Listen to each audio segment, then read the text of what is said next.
Bismillahirrahmanirrahim. Assalamualaikum warahmatullahi wabarakatuh. Waalaikumsalam warahmatullahi wabarakatuh. Innal hamdalillah nahmaduhu wa nasta'inuhu wa nastaghfiruh wa na'udzu billahi min syururi anfusina wa sayyiati a'malina. May yahdihillahu fala mudilla lahu wa may yudlil fala hadiyalah. Wa asyhadu an la ilaha illallah wahdahu la syarikalah wa asyhadu anna Muhammadan abduhu wa rasuluh. Allahumma sholli ala nabiyyina Muhammad wa ala alihi wa man tabi'ahum bi ihsanin ila yaumiddin. Allahumma inna nas'aluka ilman nafi'a wa rizqan thayyiba wa amalan mutaqabbala. Puji syukur kita panjatkan pada Allah. Salawat dan salam semoga tercurah pada Nabi besar kita Muhammad sallallahu alaihi wasallam. Baik, Ibu-ibu sekalian, sore ini kita lanjutkan kembali pelajaran pendidikan anak dalam Islam. Sebelumnya diumumkan nanti TPA libur sampai akhir bulan, sampai tanggal 31. Kalau ada libur tambahan nanti diumumkan kembali. Kemudian kajian juga diliburkan, mulai hari ini terakhir sampai nanti akhir bulan. Ibu-ibu sepuh terakhir besok. Setelah itu enggak ada dulu sampai akhir bulan. Nanti kalau pemerintah umumkan tambah parah, berarti nanti sampai Ramadan. Kalau enggak ya sampai Idul Fitri. Itu parahnya itu nanti. Ini belum ada apa-apa ini. Nanti ya seperti itulah. Kayaknya jangan anggap enteng kayak begini. Udah, kayaknya banyak-banyak berdoa di rumah terus biar selamat. Keadaannya nanti puncaknya itu sekitar April, mau Ramadan itu puncaknya. Itu grafiknya belum stabil itu. Nanti kalau sampai puncak baru turun lagi. Yang masalah kalau banyak pasien nanti rumah sakit nggak bisa tangani. Makanya kalau suruh di rumah, jangan ngeyelan, jangan jalan-jalan. Malah nanti ke pantai, ke mall, pergi ke mono yo jemene yo wis kenokah lho kuwi karo Sleman dan seterusnya. Gunung Kidul belum, baru ODP.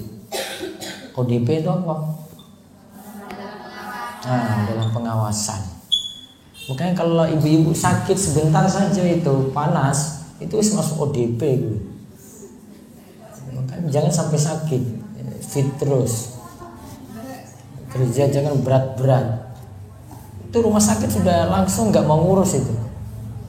Panas bu, kok bisa panas kayak begini? Sudah bu, pulang aja. Sini bukan tempatnya. Nah, itu kayak gitu nggak diurus. Itu keadaannya kayak gitu nanti. Kan jangan main-main sekarang ini. Sampai tadi saya tes. Sampai tadi saya khutbah Jumat agak keras karena jamaah ngeyel sih, sudah diomongin sholat gak mau, makanya kenceng tadi, ngegas tadi khutbah Jumatnya, ngeyelan semuanya, dikira main-main nanti, gak mau ke masjid, gak mau sholat, gak mau ngaji, gak mau ini, kabeh ora gelem tobat, gak tahu nanti kalau virus masuk ke panggang itu gimana nanti. Dengan di rumah saja. Baik, lanjut. Sebenarnya banyak doa. 173 hukum syar'i rokok. Kemarin bahaya rokok Ji. Ya, sekarang hukum syar'i rokok. Hukum syar'i rokok. Pembahasan seputar hukum yang berkaitan dengan rokok adalah sebagai berikut. Telah disepakati para imam mazhab dan mujtahid bahwa semua perkara yang membawa pada bahaya dan menjerumuskan ke dalam kebinasaan, maka menjauhinya itu hukumnya wajib. dan mengerjakannya hukumnya haram. Hal ini berdasarkan hadis yang diriwayatkan oleh Imam Ahmad dan Ibnu Majah bahwa Rasulullah SAW bersabda, tidak boleh membahayakan diri sendiri dan menimpakan bahaya kepada orang lain, dan berdasarkan keumuman firman Allah Ta'ala, wala taqtulku biaidikum ila tahluka, dan janganlah kamu menjatuhkan dirimu sendiri ke dalam kebinasaan. Al-Baqarah ayat 195. Wala taqtulu anfusakum innallaha kana bikum rahima. Dan janganlah kamu membunuh dirimu, sesungguhnya Allah adalah Maha Penyayang kepadamu. Quran surat An-Nisa ayat 29. Quran surat An-Nisa ayat 29.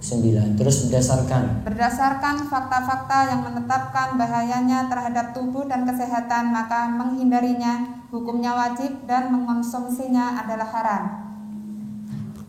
Lihat, di sini rokok itu kan ada dalil yang menyebutkan kita dilarang menjerumuskan diri dalam kebinasaan.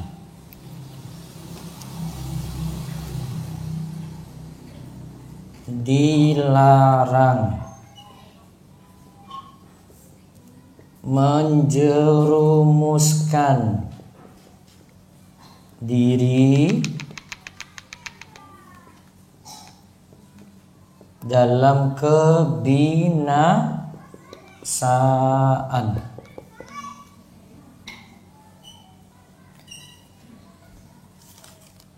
Wala tulku biaidikum ila tahluka, janganlah kamu menjatuhkan dirimu ke dalam tahluka, kebinasaan. Ini umum ya. Jadi jika ada sesuatu buat kita jatuh, ini buat kita jatuh, sakit, celaka, sampai pada ujung-ujungnya mati, maka sesuatu ini jadi haram.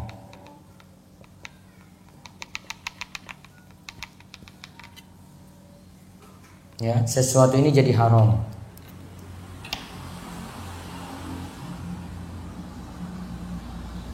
Ya, sesuatu ini buat kita jatuh sakit, ada bisa celaka, kecelakaan, bisa mati, maka sesuatu ini jadi haram.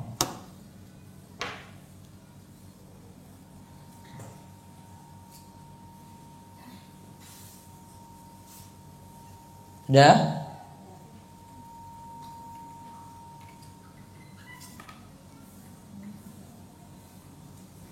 Saya contohkan. Nih. Ini virus nih.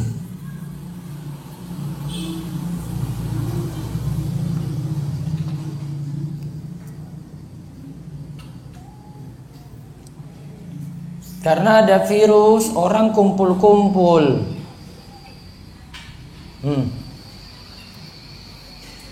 Ya, orang kumpul-kumpul.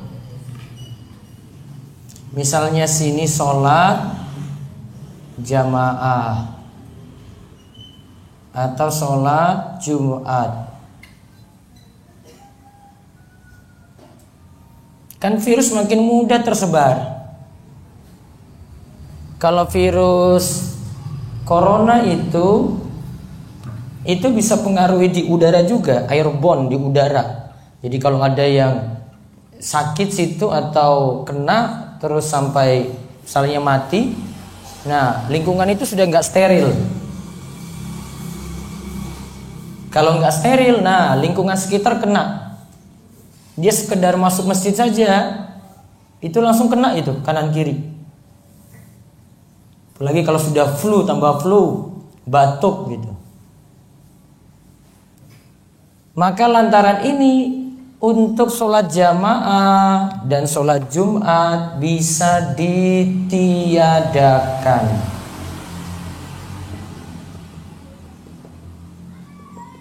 Karena apa? Kalau kumpul-kumpul kayak gini, buat ini jadi berkembang. Buat virus tadi jadi berkembang.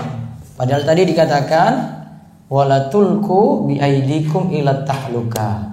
Jangan jatuhkan diri kalian dalam kebinasaan. Nah, itu kalau daerahnya sudah rawan, kumpul-kumpul kayak gini nggak boleh. Rawan lagi, sholat jamaah nggak boleh. Rawan lagi, sholat Jumat ditiadakan. Ujung-ujungnya masjid tutup. Ya, seperti di Mekah sana kecuali Masjidil Haram, Masjid Nabawi. Ya, masjid yang lainnya tutup. Biar nggak ngumpul-kumpul. Kalau tidak harus diberlakukan ketat. Ya, datang ke masjid, ini duduknya sak meter, ini kirang senti itu. Nah, ini dekat-dekat itu. 1 meter, jauh-jauh. Sholatnya juga demikian. Sholat juga jauh-jauh gitu. Nah, ini akhirnya sholatnya di lantai. Kenapa sholat di lantai? Mudah dibersihkan, gak ketanam di karpet. Jadi karpetnya digulung pokoknya, gak boleh digelar di lantai. Habis itu bersih. Nanti ibu-ibu pulang ini dibersihkan, ini dipel lagi. Ya, ada virus-virus. Itu kasarannya gue. Itu prakteknya ya, biar aman gitu. Nanti masuk masjid cuci tangan dulu gitu. Sama sampai rumah juga demikian. Kayak gitu memang. Kenapa cuci tangan? Hah? Ini kalau kena ya toh, ini jenengan usap ini lagi muka, kena muka. Ini kena ini. Ingusnya keluar, kena masuk lagi lewat situ. Makan gorengan gak cuci tangan, kena lagi. Kayak gitu ujung-ujungnya. Ya. Itu parahnya kayak gitu loh. Namun kalau orang itu kuat, dia tidak terpengaruh.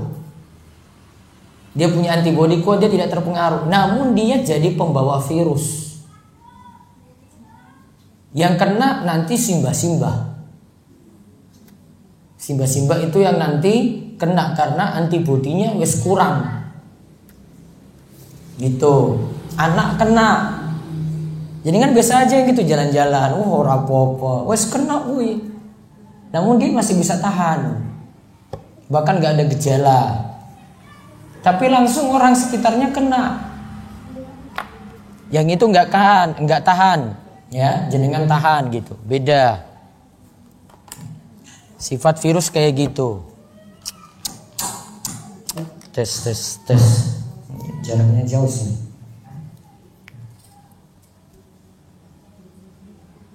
Ini yang satu ya virus ya.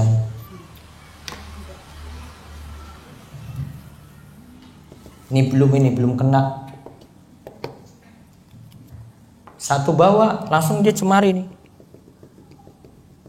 Jadi biru dong. Kalau semua sudah kena, semua sudah punya antibodi, maka kalau sudah kena gak kena lagi. Kayak vaksin, kalau vaksin sudah dikasih vaksin itu gak kena lagi. Gak mungkin dia disuntik 2 kali, sudah punya antibodi. Gitu. Nah, pengaruh ke lingkungan. Kalau mau berhenti, berarti yang satu ini diisolasi, dikeluarkan. Orang gabung, dia di ruangan sendiri, nggak boleh ada yang ketemu, ya di situ. Kalau ada yang mau tanya-tanya, telepon, pakai video call, nah, diasingkan, kayak gitu, sampai sembuh. Kalau sembuh,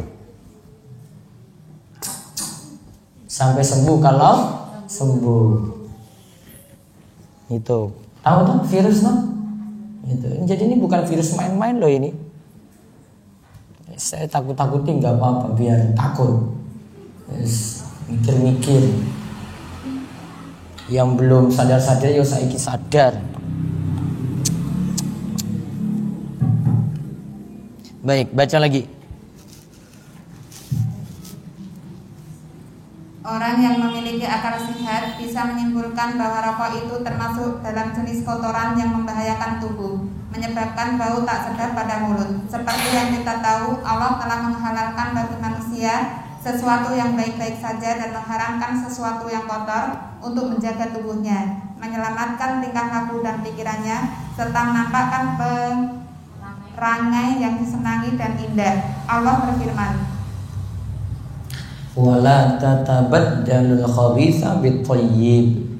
jangan kamu menukar yang baik dengan yang buruk. Quran Surat An-Nisa ayat 2. Wa yuhillu lahumut thayyibati wa yuharrimu alaihimul khaba'ith. Dan menghalalkan bagi mereka segala yang baik dan mengharamkan bagi mereka segala yang buruk. Quran Surat Al-A'raf ayat 157. Qul la yastawil khabithu wat thayyibu walau a'jabaka kasratul khabithi. Katakanlah, tidak sama yang buruk dengan yang baik, meskipun banyaknya yang buruk itu menarik hatimu. Quran Surat Al-Ma'idah ayat 100. Nah, berarti rokok masuk khabis. Ya. Rokok itu masuk khabis. Lawan khabis itu thayyib.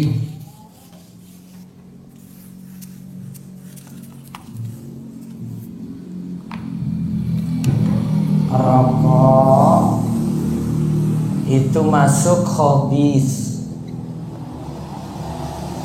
Lawan khabis apa? Baik. Thayyib.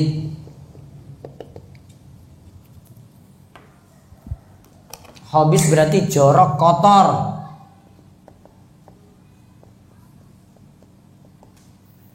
Thayyib itu berarti apa? Baik. Baik, bersih.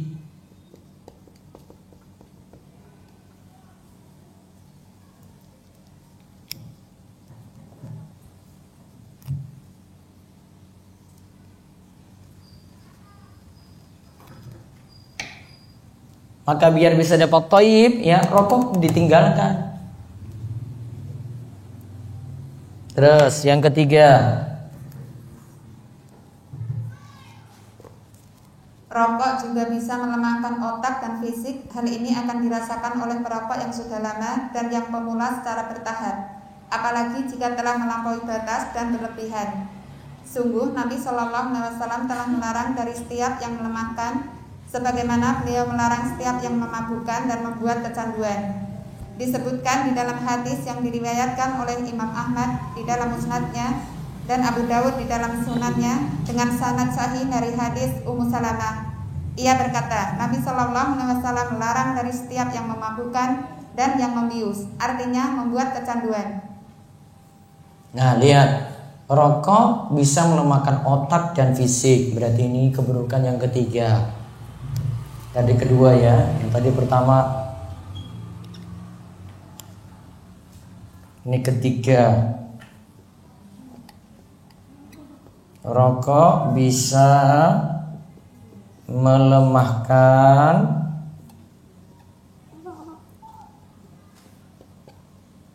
otak dan fisik.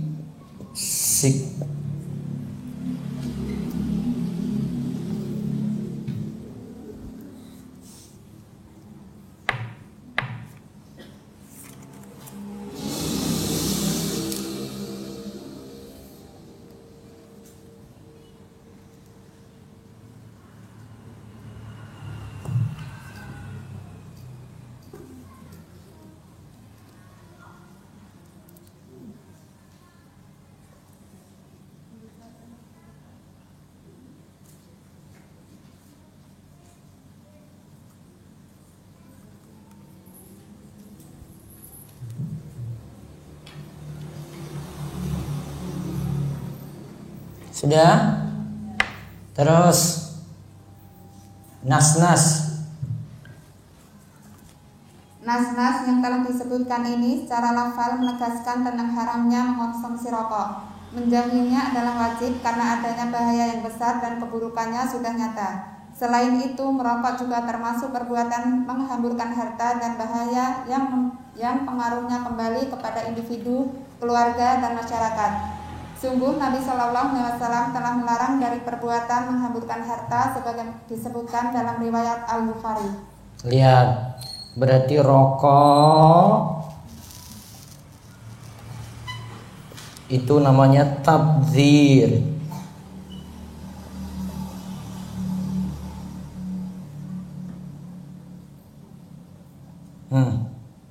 Boros. Tabdzir itu ikhwana syayatin, saudaranya setan.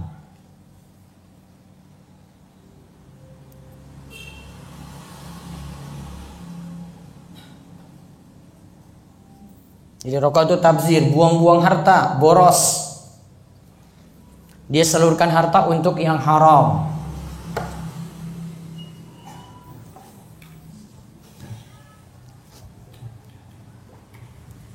Terus yang berikutnya.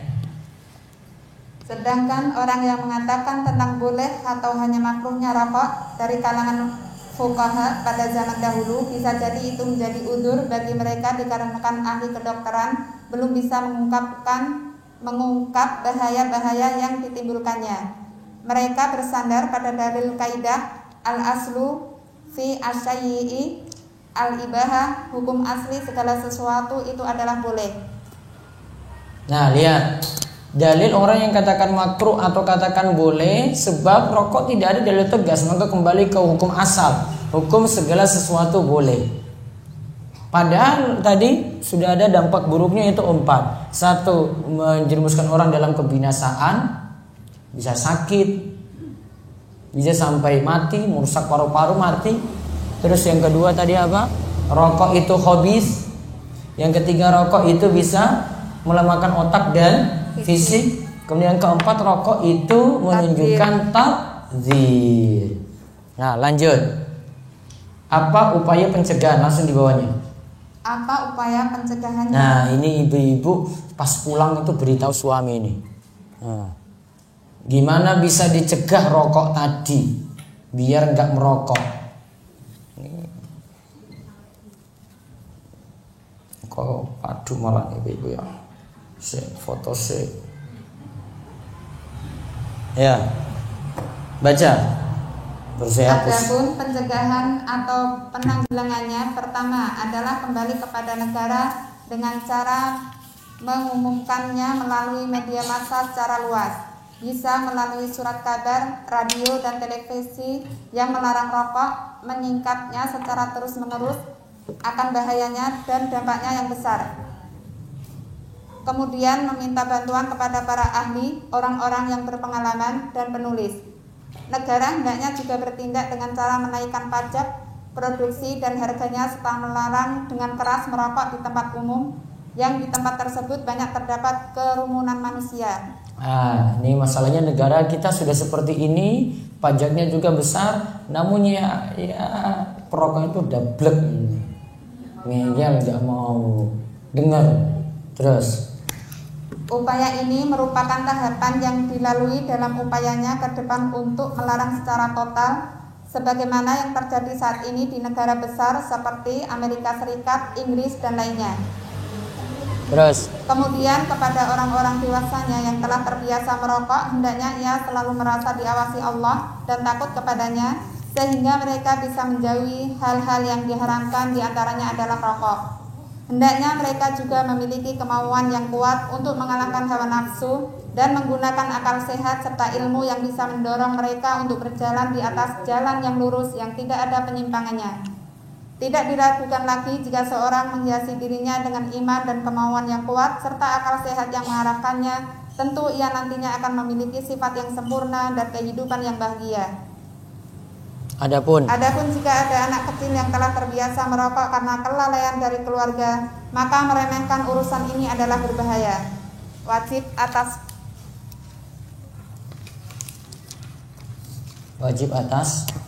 atas pendidik untuk memberikan pengawasan terhadap tingkah laku anak-anak mereka serta mengetahui setiap gerak-geriknya. Luruskan jika mereka menyimpang sehingga mereka bisa kembali pada kehidupan yang baik dan selamat. Perkara yang tidak ada perselisihan lagi adalah jika seorang anak sejak awal pertumbuhannya telah terbiasa dengan rokok, maka secara bertahap sedikit demi sedikit ia akan terjerumus kepada keburukan, kerusakan, dan penyimpangan yang lebih besar. Sebab rokok merupakan sarana yang bisa mendorong pada kekejian dan kemungkaran. Baik, lihat pencegahannya pertama dari pemerintah. Pencegahan.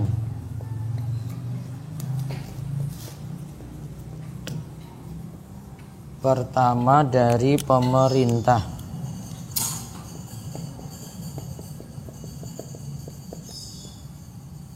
Apa yang dilakukan pemerintah? Buat larangan. Dilarang merokok.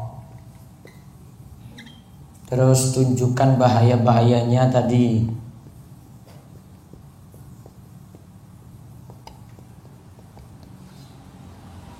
Terus naikkan harga rokok sehingga orang malas beli.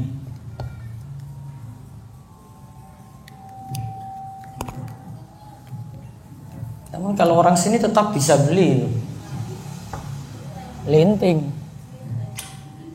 tetap ada aja cara itu.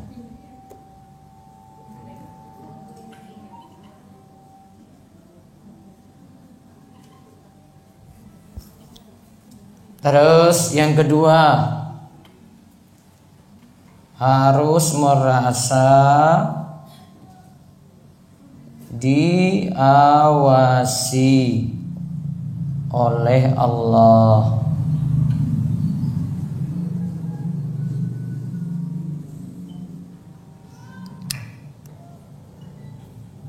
Terus untuk anak-anak lebih dicegah lagi.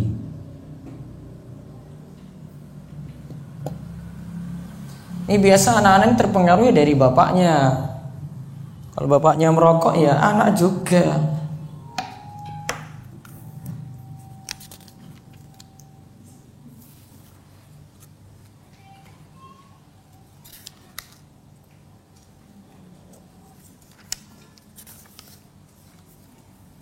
Nah sekarang fenomena yang berikutnya, onani, fenomena onani, halaman 176. Dibaca. Fenomena onani. Penyakit yang satu ini banyak sekali menjangkiti para remaja. Faktor paling utama yang mendorong penyebarannya adalah disebabkan seringnya mereka melihat fitnah seperti pakaian wanita, cara berjalan mereka yang berlenggak-lenggok, dandanan mereka, dan sebagainya. Nah itulah hikmahnya kenapa wanita itu ya pakaiannya wajar-wajar saja, tutup aurat, terus tidak lenggak-lenggok. Terus ini apa lagi? Dandanan, tidak dandan menor yang menggoda dan sebagainya. Nah ini adalah gambaran. Terus ini adalah gambaran yang terjadi di masyarakat umum, apalagi yang kita saksikan lewat sinetron dan film-film itu lebih parah lagi. Apa saja yang mereka lihat? Mereka melihat setiap yang bisa membangkitkan syahwat. Adapun yang mereka baca lewat majalah dan buku-buku yang berisikan cerita porno dan rangsangan seksual, itu merupakan pengaruh-pengaruh yang terbesar terhadap kesehatan jiwa para pemuda dan akhlaknya. Terus di bawahnya, pengaruh-pengaruh ini sudah cukup menjadikan para pemuda secara perlahan terjerumus ke dalam perzinaan dan tergelincir ke dalam jurang kehinaan. Para remaja yang tidak memiliki rasa adanya pengawasan dari Allah dan rasa takut kepadanya serta tidak memperhitungkan akibat yang akan ditimbulkannya, maka ia akan terjerumus ke dalam dua perkara. Satu, yang pertama, melampiaskan nafsu seksualnya lewat jalan haram, berzina atau memperkosa. Nah dia bisa cari jalan zina dengan pacarnya, zina dengan perempuan, atau dia bayar atau perkosa orang. Yang kedua, melampiaskan keinginannya dengan kebiasaan onani. Nah kalau tidak bisa ya onani. Terus bahaya dari kedua perkara di atas telah jelas sekali, baik menyerang tubuh, keturunan maupun akal sehat. Agar pembahasannya bisa menyeluruh, maka fenomena ini akan dibicarakan kan dengan membagi 3 perkara. Baik, kita lihat. Berarti sebab anak muda itu onani.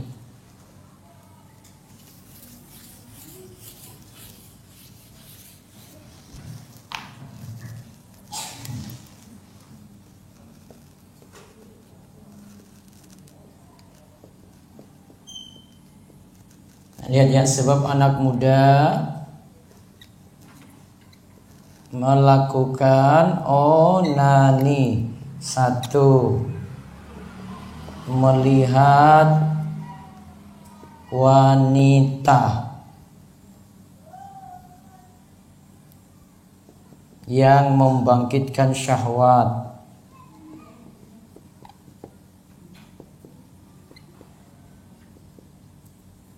Syahwat atau nafsu.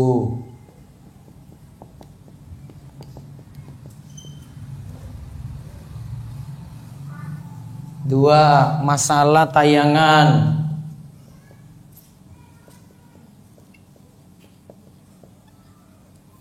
Menonton tayangan porno.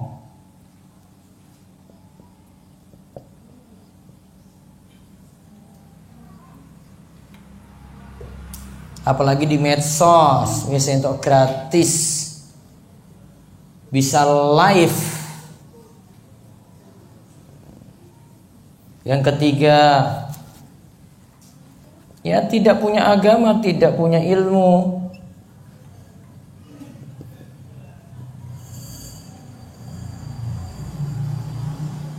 Tidak punya ilmu agama, sehingga tidak merasa diawasi Allah.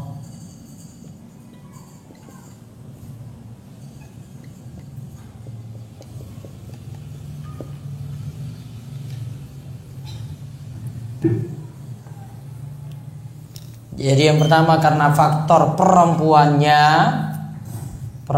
itu nggak nutup aurat, pakaian seksi, dandan menor, pakaian cuma you can see, celananya pendek, pakai lagi keluar rumah. Syukur-syukur kalau kulitnya putih, kalau ireng panuan lagi, orang mikir. Terus tambah lagi, itu faktor luar, dirinya sendiri nonton tayangan-tayangan kayak gini atau baca cerita porno di YouTube, di Instagram, di Facebook, banyak sekali kayak gitu. Tambah lagi tidak punya ilmu agama, sehingga tidak merasa diawasi oleh Allah. Sekarang lihat dampak yang ditimbulkannya. Baca. Pertama, dampak yang ditimbulkannya. Dampak yang ditimbulkan terbagi menjadi 3, yaitu dampak terhadap tubuh. Menurut ilmu medis bahwa orang yang memiliki kebiasaan melakukan onani akan terserang berbagai penyakit. Di antaranya adalah kehilangan stamina, jantung berdebar-debar, penglihatan dan daya ingat melemah, merusak alat pencernaan, radang paru-paru yang bisa mengakibatkan penyakit TBC, mempengaruhi peredaran darah dan menyebabkan kekurangan darah. Nah lihat, ini dampak ke tubuh. Anak muda yang biasa lakukan onani dampaknya situ. Ada di masalah jantung, masalah penglihatan, merusak pencernaan dan seterusnya. Terus dampak seksual. Dampak seksual. Dampak paling besar dari hal ini adalah penyakit syahwat impoten, artinya seorang laki-laki tidak memiliki kemampuan seksual. Jika sudah demikian, hubungan suami istri tidak akan terjalin harmonis karena tidak adanya hubungan seksual. Dampak yang lainnya adalah keengganan satu sama lain karena seseorang telah merasa puas dengan melakukan kebiasaan yang jelek ini. Dengan kata lain, seorang wanita tidak mendapatkan perlindungan hubungan biologis lewat pernikahannya dengan laki-laki yang sakit ini. Bahkan bisa berujung pada perceraian atau seorang wanita tersebut melampiaskan keinginan seksualnya dengan temannya. Nah, akhirnya yang perempuan selingkuh. Laki-lakinya onani, perempuannya selingkuh karena tidak dipuaskan oleh si suaminya. Terus yang ketiga, dampak terhadap psikologis. Dampak terhadap psikologis. Para ahli kejiwaan telah menyatakan bahwa para pecandu onani bisa mengidap penyakit psikologis yang berbahaya. Di antaranya adalah seperti pelupa, daya ingat melemah, cenderung menyendiri, pemalu, malas dan takut, mudah murung dan sedih, pikiran kotor, serta dampak lain yang menyerang pikiran dan melemahkan semangat. Semua ini berdasarkan hasil kajian para ahli. Baik. Jadi dampaknya pada tubuh, pada aktivitas seksual, pada psikologisnya. Ini dampak untuk hal dunia, belum dampak agama. Ya, kalau dampak agama, lihat hukum syar'i seputar onani. Secara syar'i, agama Islam telah menetapkan bahwa hukum dari onani adalah haram. Tuh, garis bawah itu haram. Dalil-dalilnya nanti kita lihat pada pertemuan berikutnya. Baik. Mau libur dari Senin apa sesuk Ahad tetap masuk? Ibu, Ahad tetap masuk aja ya. Hari Senin baru libur. Biar serempak saja liburnya sampai akhir bulan. Doakan saja, makanya banyak-banyak doa terus. Kalau ibu-ibu ada sakit langsung segera periksa. Makanya kalau ketemu dengan orang-orang luar itu nggak usah macam-macam gitu loh.